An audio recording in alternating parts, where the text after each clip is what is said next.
Ryan Kruger, a former Atlanta police officer, says he's been battling post-traumatic stress disorder for years undiagnosed.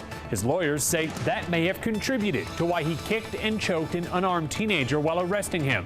Matthew Johns pleaded guilty to aggravated assault.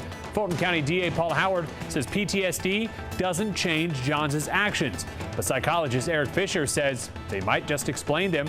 Johns will be evaluated and then sentenced in 2.5 weeks. The DA is asking for 2 years in prison. Fisher hopes that Johns will be able to get mental health help in jail.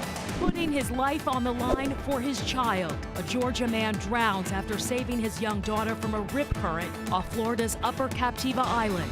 Investigators say Thomas Zakruski and the 8-year-old had been swimming in the ocean Tuesday when they started having trouble. Zakruski managing to rescue his daughter before being swept out. Crews finding his body about a half-mile away. Emergency landing. Viral video showing a malfunctioning plane engine moments before being grounded. The flight traveling from Atlanta to Baltimore earlier this week forced to make a stop in Raleigh. 148 passengers on board, many reporting smoke filling the cabin.